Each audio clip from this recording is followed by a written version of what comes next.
Olá, na aula de hoje vamos discutir a derivação de curvas dadas na forma polar.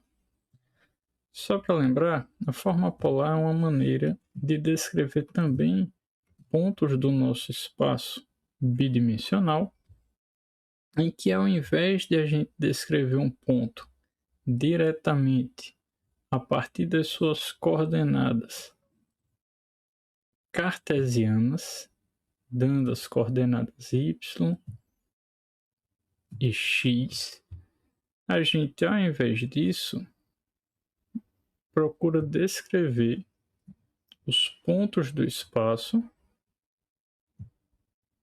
a partir da sua distância até a origem. Nós traçamos aqui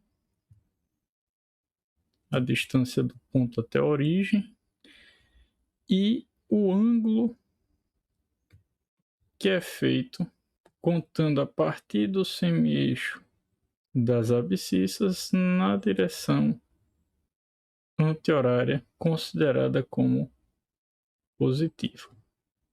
Então, para fazer essa descrição, a gente toma um ponto do espaço, olha a distância do ponto, a distância R do ponto até a origem e o ângulo que o segmento de reta da origem até a extremidade do ponto faz com o eixo das abscissas, contando o ângulo como positivo no sentido anti-horário.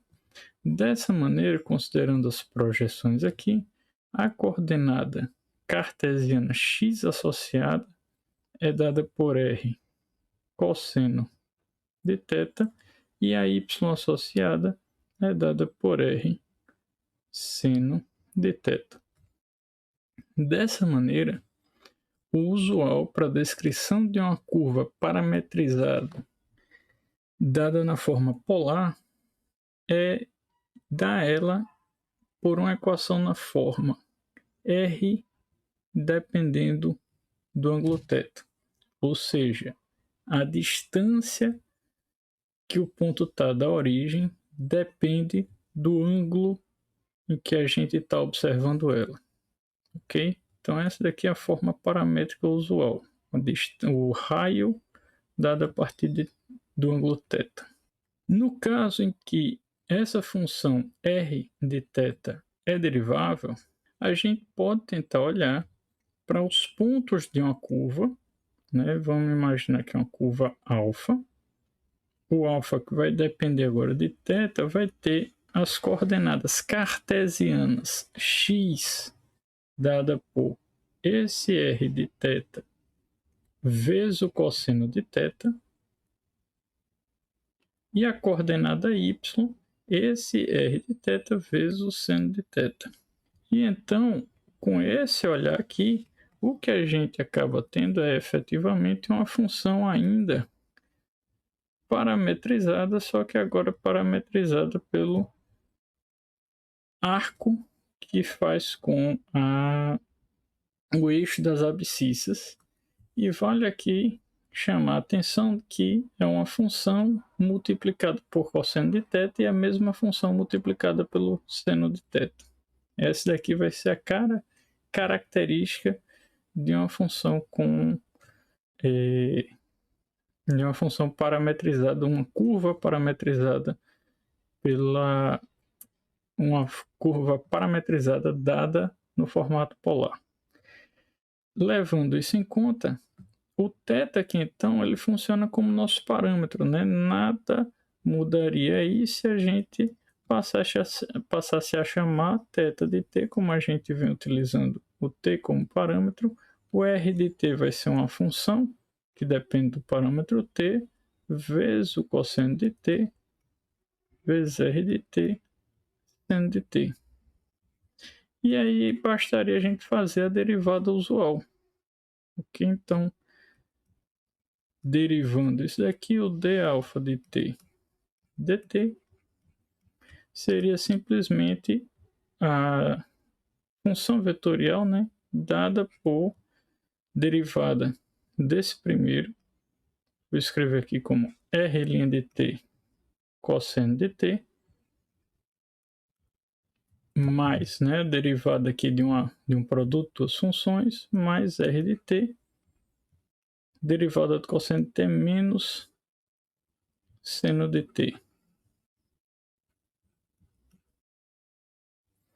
E para a segunda coordenada, a derivada do R vai dar R' de t, seno de t, mais R de t, vezes a derivada do seno de t, que é cosseno de t. Então essa daí vai ser a cara usual da derivada de uma função dada na forma paramétrica, uma curva dada na forma paramétrica. Um exemplo que a gente pode observar aqui é dessa curva.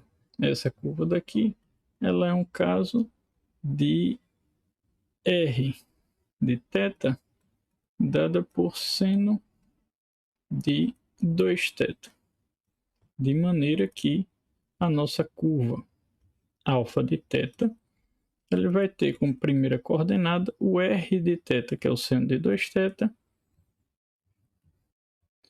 vezes o cosseno de θ, e como segunda coordenada, né, como a coordenada y, seno de 2θ, seno de θ.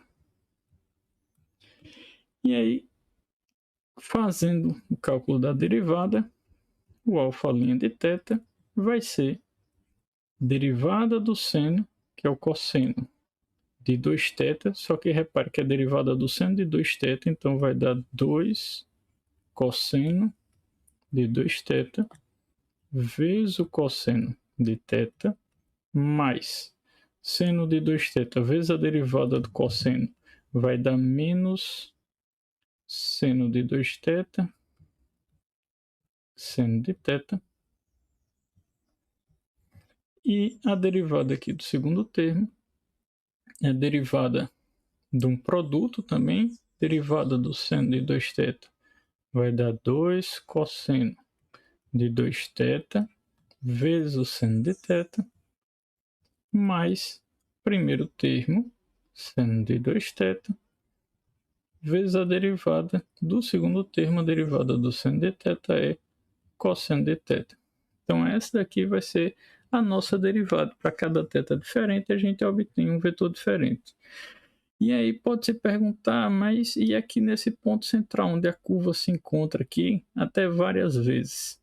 Isso daqui, então, quer dizer, é interessante, importante a gente lembrar nesse caso aqui, que isso não é o gráfico de uma função. Isso é o traço da curva e isso não impede, então, de a gente ter autointerseções aqui da curva. E qual vai ser, então, a derivada aqui num determinado ponto?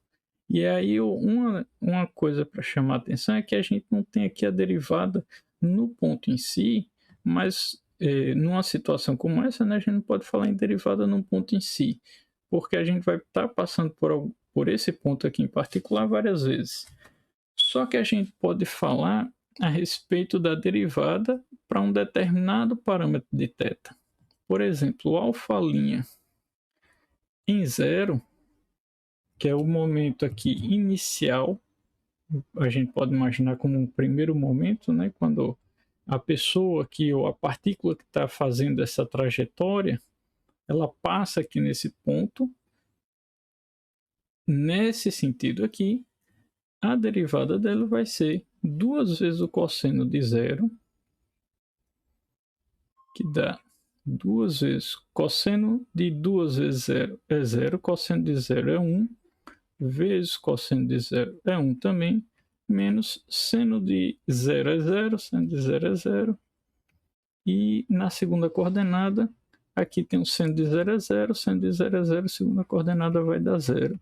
Então, esse vetor aí, ó, vetor derivada, quando o parâmetro θ vale 0, é 2, 0, que é um dos momentos em que a partícula está passando aqui na origem. Aí ela continua o trajeto, continua. Quando θ vale π sobre 2, ela passa aqui de novo. Vamos olhar qual é a derivada quando θ vale π sobre 2. quando θ vale π sobre 2, a gente tem aqui no caso cosseno de π sobre 2, vou colocar aqui 2 vezes cosseno de 2π, ou 2θ, né? θ é π sobre 2, 2 vezes π sobre 2 vai dar cosseno de π. Então, e vezes o cosseno de π sobre 2. Menos seno de 2 vezes θ, de novo, θ é π sobre 2, 2 vezes θ vai dar π. Então, é seno de π, seno de π sobre 2.